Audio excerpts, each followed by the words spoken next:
This over here is the 2025 Omoda C5 style trim. Why do I keep calling it stylo? It's not stylo, it's style.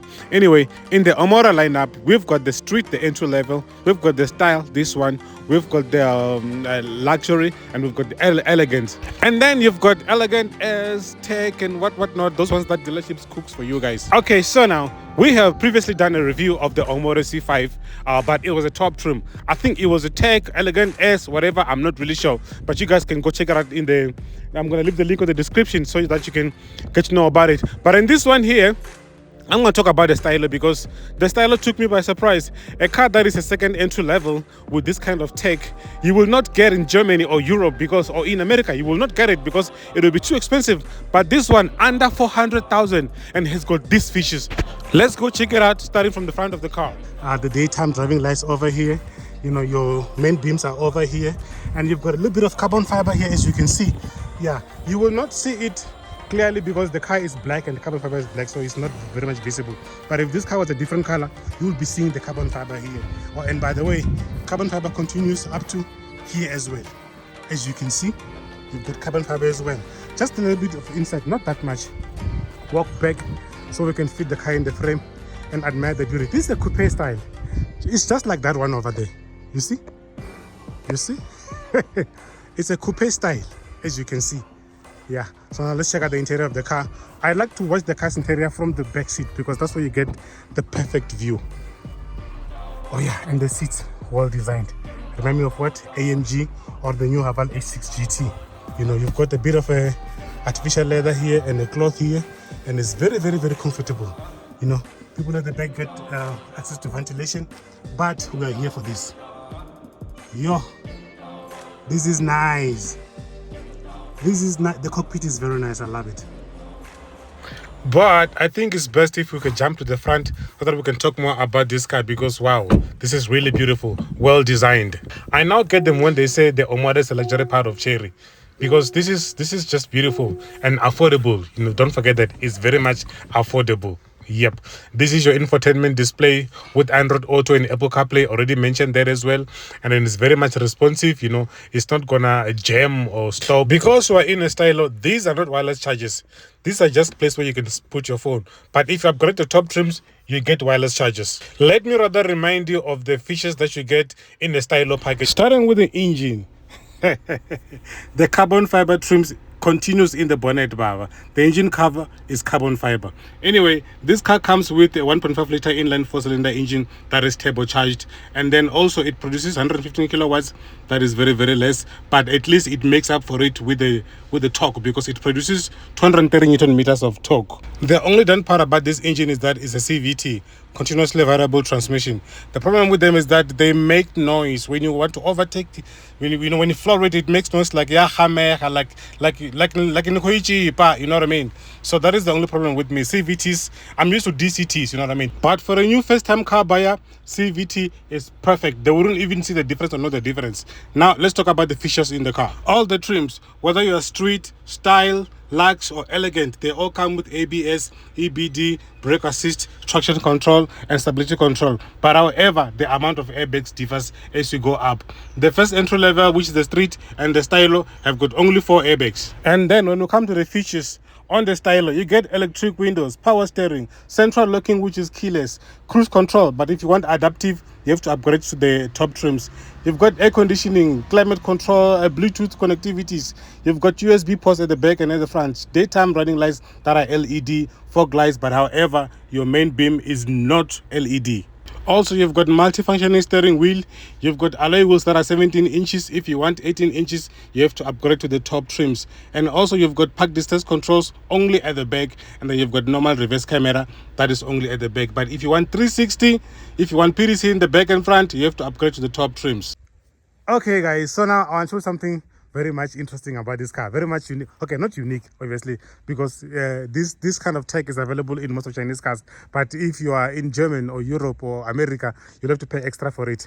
So now, I've got a key here with me. As you can see, the key is in my hand.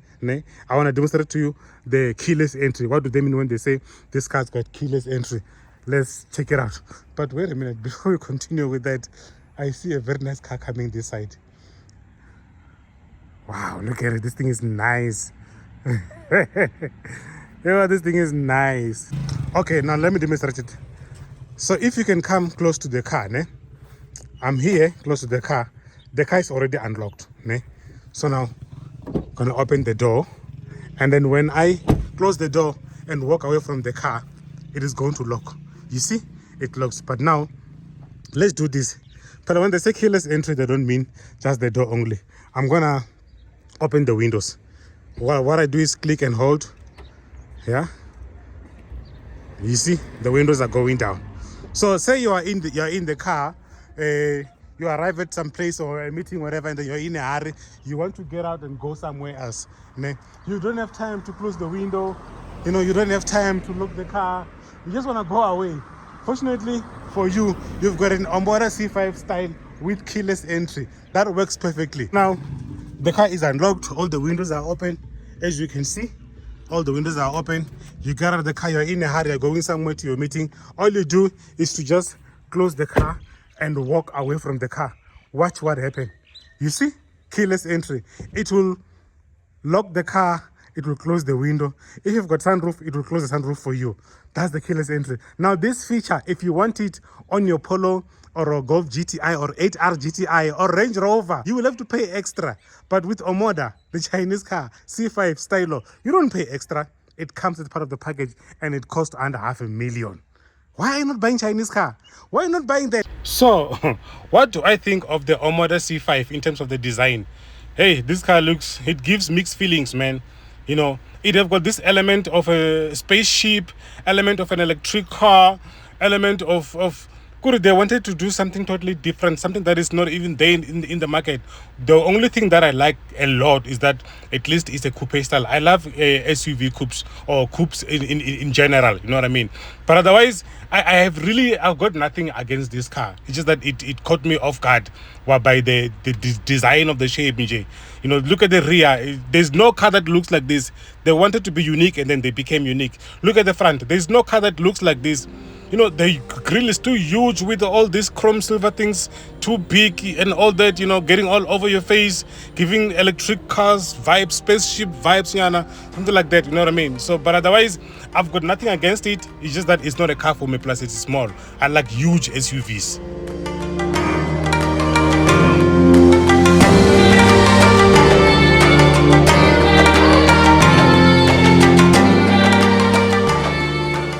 Now let's go drive it and see how it does. The Omoda C5 style package, or by the way, the 230T at the back stands for 230 torque. So it's got 230 Newton meters of torque. That is why it is easy to overtake in this car, because once you press the accelerator, there's going to be some turbo lag, but believe me, it is going to react very, very, very fast. It builds up that torque and make it even much more faster, and then makes overtaking easy. So I'm driving the Omoda C5, and then the first thing that I notice when I'm sitting on this car is the seat. It's a smaller SUV, smaller compared to my Hyundai Tucson N Sport, smaller compared to my H6 GT. So I feel a bit squeezed in. Maybe it's because I'm fat. I'm a big guy. I'm fat. Yeah. So I feel, although it is good for the corners or for speeding, because it's kind of like it's hugging me. You know what I mean? So at least that one is an advantage as well. Yeah. And then what I can say about the environment in here, everything is within your reach. The infotainment display is within your reach. The cluster here is within your reach. The door controls are also within your reach. I can reach for everything here without having to stretch, you know what I mean? And then I love the bottom, flat bottom steering wheel. You get these things on a sports car, but Chinese are giving it to you on a normal Omoda. This is nice. The multi-functioning steering wheel. Some cars that have buttons on one side only, I call them semi. But this one, you've got buttons in both sides. You can control your cruise control here. You can control your phone and mode, whatever here. But the most important button in this car is this one, the sport mode. Although we're not going to press it now, but it is currently the most important button. So now, the steering wheel feels good. Yeah, I think I'm okay. Everything is within reach. I can reach the screen here easily. I can even open the glove box. I can reach it. In my GT or Tucson, I couldn't do this. You know what I mean? So this car's practicality is very, very good for me. Okay, one thing that I'm gonna say about this car, do not buy this car and expect miracle performance, because it's not a sports car, it's a luxury car. But it being a luxury car does not mean it's lazy. It is not lazy. And you will hear when we floor it, it sounds good. Listen to the indicator. Do you choose this, or it comes standard with this and this only? It's standard. It's different. It's very different. Let's switch it off. Yeah. Let's check out the wallpapers. These. Okay. This is switching to. Oh, okay. It also affects the instrument cluster for the driver as well. Okay, let's go back again to it, and then display, and then it was on fashion. Now we're gonna put it on streamer. Okay, the streamer one, it also affects the cluster for the driver here. Oh, this is nice. Okay, let's see the last one. Display, and then now the classic. I think the classic one is the one that is standard, if not mistaken. The one that people normally drive it on. Yeah. Okay, since I promised you that I'm gonna floor it on an eco mode, I'm gonna do it now here, and I'm also gonna floor it on a sport mode. Listen to this. You see, it's not very lazy.